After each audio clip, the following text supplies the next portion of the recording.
देती दुखों से किनारा। मुरली अमृत की धारा है धारा, जो देती दुखों से किनारा। भूले जीवन में हो जाए शिव बाबा मुरली में समझाए। भूले जीवन में हो जाए शिव बाबा मुरली में समझाए। तुम्हें देवता बनना है प्यारा, देखो गलती न करना दोबारा।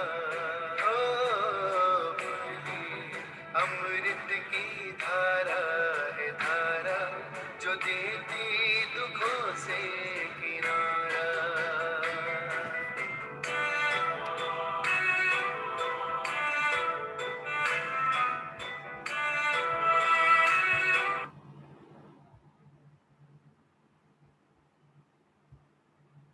ओम शांति।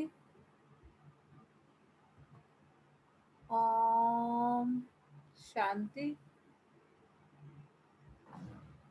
ओम शांति।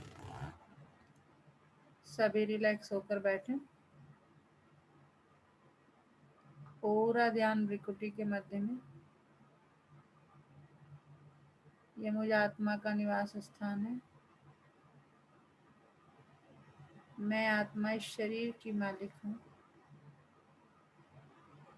मैं आत्मा इन कर्मेंद्रियों की मालिक हूँ। मैं कोटों में कोई और कोई में भी कोई बहुत बहुत बहुत भाग्यवान आत्मा हूँ कि परमपिता परमात्मा ने मुझे अपना बनाया है और रोज मुझे गुणों से, शक्तियों से, ज्ञान से भरपूर करते जाते हैं। शुक्रिया मेरे बाबा, शुक्रिया मुझे अपना बनाने के लिए, मुझे रोज पढ़ाने के लिए, मुझे पतित से पावन बनाने के लिए। तो वाह मेरा भाग्य, वाह ये ड्रामा, और वाह मेरा बाबा। इसी नशे में स्थित होकर मैं आत्मा अपने परम पिता परमात्मा के महावाक्य सुनूंगी। ओम शांति। आज 17 जून 2021 बाबा के महावाक्य हैं। पहले सुनते हैं मुरली का सार। मीठे बच्चे, तुम पारलौकिक बाप को यथार्थ रीति जानते हो, इसलिए तुम्हें ही सच्चे प्रीत बुद्धि व आस्तिक कहेंगे। क्या कह रहे बाबा कि मीठे बच्चे, तुम ही जानते पारलौकिक बाप को यथार्थ रीति से, इसीलिए तुम्हें ही सच्चे प्रीत बुद्धि व आस्तिक कहेंगे। प्रश्न है आज का, बाप के किस कर्तव्य से सिद्ध होता है कि वह भक्तों का रक्षक है? बाप के किस कर्तव्य से सिद्ध होता है कि वह भक्तों का रक्षक है? उत्तर है, सब भक्तों को रावण की जेल से छुड़ाना, इंसॉल्वेंट से सॉल्वेंट बनाना, यह एक बाप का ही कर्तव्य है। जो पुराने भक्त हैं उन्हें ब्राह्मण बनाकर देवता बना देना, यही उनकी रक्षा है। हम सब बाबा के क्या है, बहुत पुराने भक्त रहे होंगे, हमने बड़ी भक्ति की होगी द्वापर से लेके, तो बाबा हमें क्या कर रहे हैं, ब्राह्मण से देवता बना रहे हैं। भक्तों का रक्षक आया है अपने सभी भक्तों को मुक्ति, जीवन मुक्ति देने। भक्तों का रक्षक किस लिए आया है? अपने सभी भक्तों को मुक्ति, जीवन मुक्ति देने। गीत है आज का, भोलेनाथ से निराला कोई और नहीं। ओम शांति। यह किसकी महिमा सुनी बच्चों ने कि भोलेनाथ से निराला कोई और नहीं? गाया जाता है ऊंचते ऊंच भगवान, और भगवान को ही बाप कहा जाता है। वही इस सारी रचना का रचयिता है। जैसे लौकिक बाप भी रचयिता अपनी रचना का, पहले कन्या को अपनी स्त्री बनाते हैं और फिर उनसे रचना रचते हैं। 5-7 बच्चे पैदा करते हैं, उनको कहा जाएगा रचना। बाप ठहरा रचयिता, वह हद के रचयिता ठहरे। यह भी बच्चे जानते हैं, रचना को रचयिता बाप से वर्षा मिलता है। मनुष्य को 2 बाप तो होते ही है, एक लौकिक दूसरा पारलौकिक। बच्चों को समझाया है, लेकिन हमारे कितने हैं? 3 है, लौकिक, पारलौकिक और अलौकिक। अलौकिक बाबा हमारे कौन है? ब्रह्मा बाबा। पारलौकिक शिव बाबा, और लौकिक जो शरीर का पिता है। बच्चों को समझाया है ज्ञान और भक्ति अलग अलग है, फिर है वैराग्य। इस समय तुम बच्चे संगम पर बैठे और बाकी सब कलयुग में बैठे हुए हैं। है तो सब बच्चे, परंतु तुमने बेहद के बाप को जाना है, जो सारी रचना का रचयिता है। लौकिक बाप होते भी उस पारलौकिक बाप को याद करते हैं। सतयुग में लौकिक बाप होते पारलौकिक बाप को कोई याद नहीं करते हैं, क्योंकि है ही सुखधाम। उस पारलौकिक बाप को दुख में याद करते हैं। यहाँ पढ़ाया जाता है, मनुष्य को समझदार बनाया जाता है। बाबा कह रहे यहाँ पर तुम बैठे हो तो तुम्हें सारी चीजें पढ़ाई जाती है, आदि मध्य अंत, है ना। सब हिस्ट्री ज्योग्राफी वर्ड की मैं बताता हूँ। भक्ति मार्ग में मनुष्य बाप को भी नहीं जानते, कहते भी है परमपिता परमात्मा, हे गॉड फादर, हे दुख हरता सुख करता, फिर कह देते सर्वव्यापी। पत्थर में कण कण, कुत्ते बिल्ली सब में है। परमात्मा बाप को गालियां देने लग पड़ते हैं। तुम बाप के बने हो तो तुम हो गए आस्तिक। तुम्हारी बाप के साथ प्रीत बुद्धि है, बाकी सब की बाप के साथ विपरीत बुद्धि है। अब तुम जानते हो महाभारी लड़ाई भी सामने खड़ी है। पुरानी दुनिया के विनाशर हम 5000 वर्ष बाद कलयुगी पतित दुनिया पूरी हो, फिर सतयुगी पावन दुनिया स्थापन होती है बाप के द्वारा, जिसको ही याद करते हैं। हे पतित पावन आओ, हे खिवैया हमको इस विषय सागर से निकाल, क्षीर सागर में ले जाओ। गांधी जी भी गाते थे पतित पावन सीताराम, हे राम सब सीताओं का पावन बनाओ। तुम सब हो सीताएं भक्तियां, वह है भगवान, सब उनको पुकारते हैं। वह तुमको पतित से पावन बना रहे हैं, तुमको कहाँ भी धक्के नहीं खिलाते हैं। ऐसे नहीं कहते तीर्थों पर जाओ, कुंभ के मेले पर जाओ, नहीं, ये नदियाँ कोई पतित पावनी नहीं है। यह नदियाँ कोई पतित पावनी नहीं है। पतित पावन एक ज्ञान का सागर बाप है। सागर व नदियों को कोई याद नहीं करता है, पुकारते हैं बाप को, हे पतित पावन बाबा हमको पावन बनाओ। बाकी पानी की नदियाँ तो सारी दुनिया में, वह थोड़ी पतित पावनी है। पतित पावन एक बाप को ही कहा जाता है, वह जब आए तब आकर पावन बनाए। बाबा कह बता रहे हैं कि आप पूरे वर्ल्ड में नदियां हैं, इसका मतलब ये नहीं कि वो पतित पावन है, नहीं, एक बाप है केवल। भारत की महिमा बहुत भारी है। भारत सब धर्मों का तीर्थ स्थान है। शिव जयंती भी यहाँ गाई जाती है। सतयुग तो है पावन दुनिया, उसमें देवी देवता रहते हैं, देवताओं की महिमा गाई जाती है। सर्वगुण संपन्न, 16 कला संपूर्ण, चंद्रवंशियों को 14 कला कहेंगे। फिर सीढ़ी नीचे उतरते हैं, बाप आकर सेकंड में सीढ़ी चढ़ाए शांति धाम सुख धाम में ले जाते हैं। फिर 84 का चक्र लगाए सीढ़ी उतरते हैं। 84 जन्म कोई ने तो जरूर लिए होंगे। मुख्य है सर्वशास्त्र मणि शिरोमणि गीता, श्रीमद् भगवत माना भगवान की गाई हुई। परंतु भगवान किसको कहा जाता है, पतित मनुष्य नहीं जानते। पतित पावन सर्व का सदगति दाता एक निराकार शिव ही है, परंतु वह कब आया यह कोई नहीं जानते। बाप आप ही आकर अपना परिचय देते हैं। अब देखो यह बच्चे और बच्चियां दोनों बाबा कहते हैं, गाया भी जाता है, तुम माता पिता, तुम्हारे इस राजयोग सीखने से सुख घनेरे मिलते हैं। तुम यहाँ आते ही हो बेहद के बाप से स्वर्ग के 21 जन्मों का वर्षा पाने। अब शिव जयंती भी भारत में ही मनाते हैं, रावण भी भारत में दिखाते हैं, परंतु अर्थ कुछ भी नहीं जानते। शिव हमारा बेहद का बाप है, यह एक भी नहीं जानते, सिर्फ शिव की पूजा करते रहते हैं। जब सारा झाड़ तमो प्रधान हो जाता है तब बाप आते हैं नई दुनिया में। भारत स्वर्ग था, भारत में ही सतयुग था, भारत में ही अब कलयुग है। बाप समझाते हैं पहले पहले तुम स्वर्ग के मालिक थे, अब तुम 84 जन्म भोग क्या बन गए हो, नरकवासी बन गए हो। मैं अब तुमको राजयोग सिखलाए मनुष्य से देवता पतित से पावन बनाता हूँ। भक्ति अर्थात ब्रह्मा की रात, ज्ञान अर्थात ब्रह्मा का दिन। तुम ब्रह्मा कुमार कुमारियां दिन में जाते हो। इस पुरानी दुनिया को अब आग लगनी है। बरोबर महाभारत लड़ाई है, बरोबर इस महाभारत लड़ाई के बाद ही भारत स्वर्ग बन जाता है। अनेक धर्म विनाश हो, एक धर्म की स्थापना होती है। तुम बच्चे बाबा के मददगार बन आदि सनातन देवी देवता धर्म की स्थापना कर रहे हो। तुम स्वर्ग के मालिक बन लायक बन जाएंगे तो फिर विनाश शुरू हो जाएगा। यह है शिव बाबा का ज्ञान यज्ञ। फिर शिव कहो या रुद्र कहो, कृष्ण ज्ञान यज्ञ कभी नहीं कहा जाता। सतयुग त्रेता में यज्ञ होता नहीं, यज्ञ तब रचा जाता है जब उपद्रव होता है। अनाज नहीं होगा, फिर लड़ाई लगेगी तो यज्ञ रचेंगे शांति के लिए। बाबा कह रहे हैं अनाज नहीं होगा, लड़ाई लगेगी तो यज्ञ रचेंगे किसके लिए? शांति के लिए। तुम बच्चे जानते हो विनाश होने बगैर तो भारत स्वर्ग बन न सके। भारत माता शिव शक्ति से ना गाई हुई है, वंदना पवित्र की जाती है।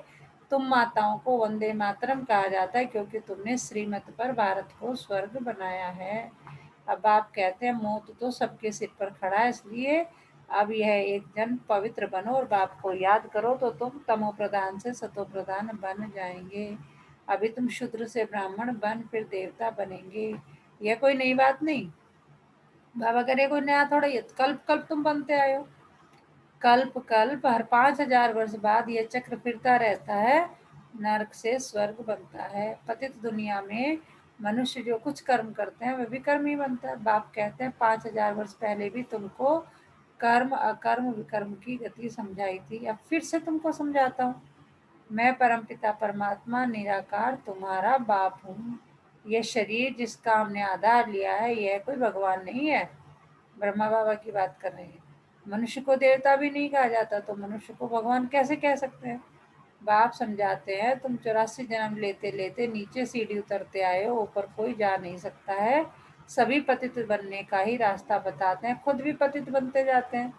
तब बाप कहते हैं उनका भी उद्धार करने मुझे आना पड़ता है। यह है रावण राज्य। तुम अभी रावण राज्य से निकल आए हो, धीरे धीरे सबको पता पड़ेगा। ब्राह्मण बनने बगैर शिव बाबा से वर्षा ले नहीं सकते। बाप है ही दो, एक निराकारी बाप एक साकारी बाप। वर्षा मिलता है एक साकारी बाप से साकारी बच्चों को, और फिर निराकारी बेहद के बाप से वर्षा मिलता है निराकारी आत्माओं को। अब तुम बच्चे जानते हो मीठे मीठे शिव बाबा से हम 21 जन्म के लिए सुखधाम का वर्षा लेने आए हैं। शिव के मालिक बनते हैं योग बल से, कोई हथियार आदि से नहीं है। तो बाप से योग लगाए विकर्म विनाश कर विष्णुपुरी के मालिक बनते हैं। अब अमरलोक में जाने के लिए अमर कथा सुन रहे हैं, वहाँ काले मृत्यु कभी होता नहीं, दुख का नाम निशान नहीं। तुम बच्चे आए हो श्रीमत पर चल बेहद के बाप से श्रेष्ठ श्रेष्ठ देवी देवता बनने। यह कोई शास्त्रों का ज्ञान नहीं है। दिखाते हैं विष्णु की नाभि से ब्रह्मा निकला, उनके हाथ में फिर शास्त्र देते हैं। बाप कहते हैं ब्रह्मा द्वारा मैं तुमको सारी रचना के आदि मध्य अंत का ज्ञान सुना रहा हूँ।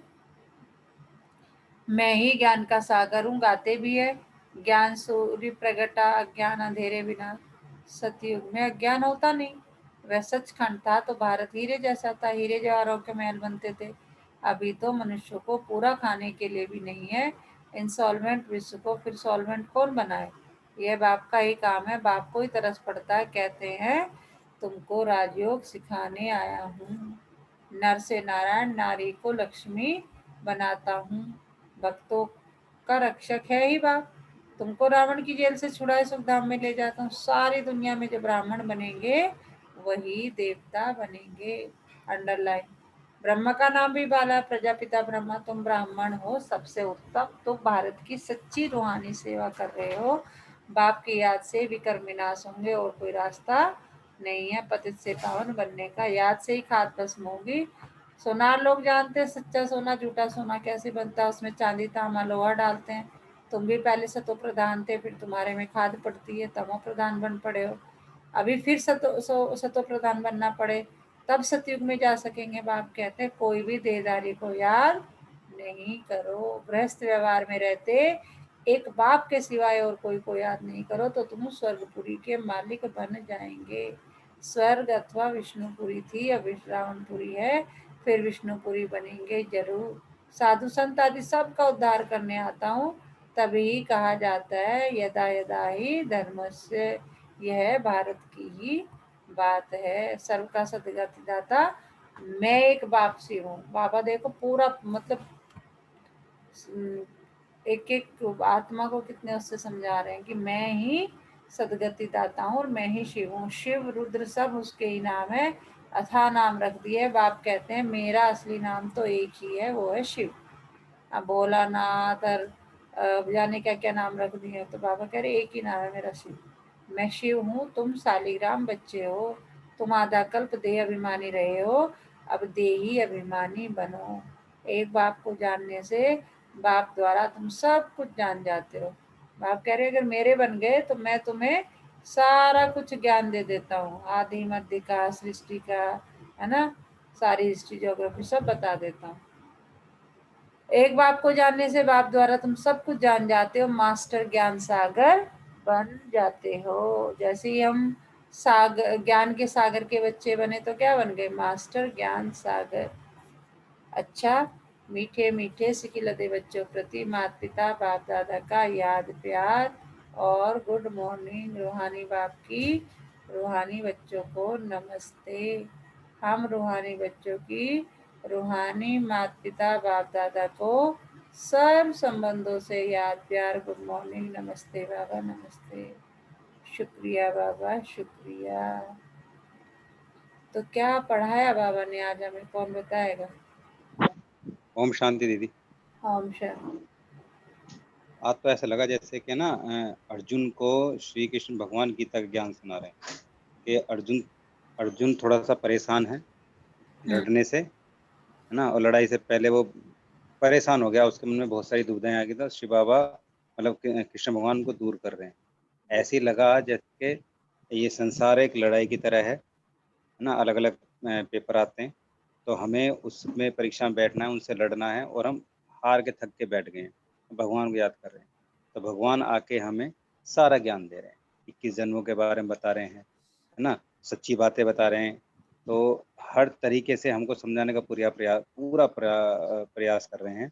और ये बता रहे हैं कि हमारे, जैसे आपने बताया 3 पिता हैं हमारे, लौकिक, अलौकिक, पारलौकिक, तो ये बता रहे हैं कि सही बात यह है कि मैं ही हूँ आदि अनंत काल सबका ज्ञाता, और मैं आया हूँ तुम्हें वर्षा देने के लिए, इस पतित पावन दुनिया से तुमको पवित्र बनाने के लिए। हाँ, तो ज्ञान लो और स्वर्ग की स्थापना जो हो रही है उसमें विश्व के मालिक बन जाओ। बिल्कुल बिल्कुल। धारणा के लिए मुख्य सार, श्रीमत पर चलकर श्रेष्ठ से श्रेष्ठ देवता बनना है, सारे विश्व की सच्ची सच्ची रूहानी सेवा करनी है, आदि सनातन देवी देवता धर्म की स्थापना में बाप का पूरा मददगार बनना है। आत्मा को सच्चा सोना बनाने के लिए क्या करना है? एक बाप के सिवाय किसी भी देहधारी को याद नहीं करना है। पारलौकिक बाप यानी शिव बाबा से सच्ची सच्ची प्रीत रखनी है। आज का वरदान है, अंतर्मुखी बन, अपने समय और संकल्पों की बचत करने वाले विघ्न जीत भव। अंतर्मुखी बन, अपने समय और संकल्पों की बचत करने वाले विघ्न जीत भव। कोई भी नई पावरफुल इन्वेंशन करते हैं तो अंडरग्राउंड करते हैं, कोई भी पावरफुल इन्वेंशन करते हैं तो क्या करते हैं? अंडरग्राउंड, किसी को पता नहीं, चुपचाप। आप भी जितना अंतर्मुखी अर्थात अंडरग्राउंड रहेंगे उतना वायुमंडल से बचाव हो जाएगा, मनन शक्ति बढ़ेगी और माया के विघ्नों से भी सेफ हो जाएंगे। बाहर मुक्ता में आते ही अंतर्मुख, हर्षित मुख, आकर्षण मुक्त रहो। बाहर मुक्ता में आते भी बाबा कह रहे ठीक है अंतर्मुखी तो करना ही करना है, लेकिन बाहर मुक्ता में आते हुए भी, इस पूरे संसार में रहते हुए भी अंतर्मुख, हर्षित मुख, आकर्षण मूर्त रहो। कर्म करते भी यह प्रैक्टिस करो तो समय की बचत होगी और सफलता भी अधिक अनुभव करेंगे। आज का स्लोगन है, देखो जी कितना प्यारा श्लोक, बीमारी से घबराओ नहीं, उसे दवाई रूपी फ्रूट खिलाकर विदाई दे दो। बीमारी से घबराओ नहीं, उसे दवाई रूपी फ्रूट खिलाकर विदाई दे दो। तो आज पूरा दिन किस समान में रहना? मैं विघ्न जीत आत्मा हूँ। और उसके लिए क्या करना पड़ेगा? अंतर्मुखी बनना पड़ेगा, अंडरग्राउंड होना पड़ेगा, अपने आप को वायुमंडल से बचाव करना है तो। और बाहर मुक्ता में रहते हुए भी, गृहस्थ में व्यवहार में रहते हुए भी, इस संसार में रहते हुए भी बाबा कह रहे हैं हर्षित मुख, अंतर्मुख और आकर्षण मूर्त रहो, और कर्म करते हुए प्रैक्टिस करते रहो तो तुम्हारे समय की बचत होगी और अधिक सफलता का अनुभव करेंगे। आज मातेश्वरी जी के भी महावाक्य हैं, आज सुनते हैं माता जी हमें क्या पढ़ाई हैं।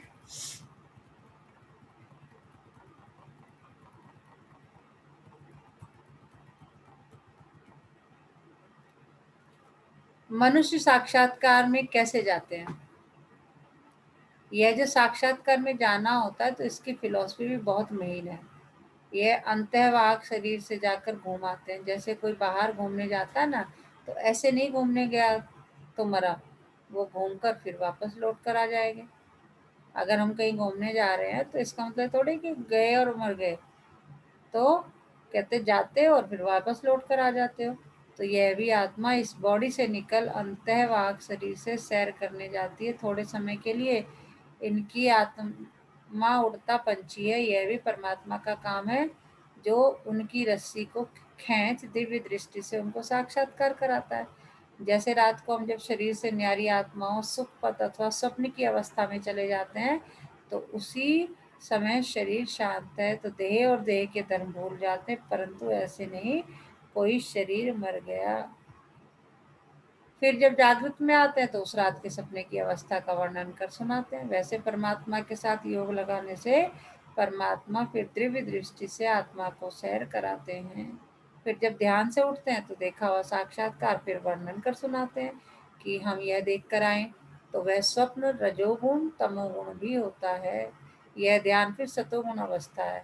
तो ध्यान में कोई शरीर मरता नहीं है, मगर शरीर की वासना गुम हो जाती है। जैसे क्लोरोफॉर्म देने से शरीर की सुध बुध भूल जाती है। देखो डॉक्टर जब कोई अंग को डेड करते हैं तो इंजेक्शन लगाकर डेड कर देते हैं, परंतु और इंद्रियां तो चलती है। तो ध्यान भी इस तरह से है कि आत्मा कोई उड़कर सैर कर जाती है, परंतु शरीर मर नहीं जाता। अब यह रस्सी खींचने की स्मृति भी परमात्मा में है, न कि मनुष्य आत्मा में। अच्छा, ओम शांति।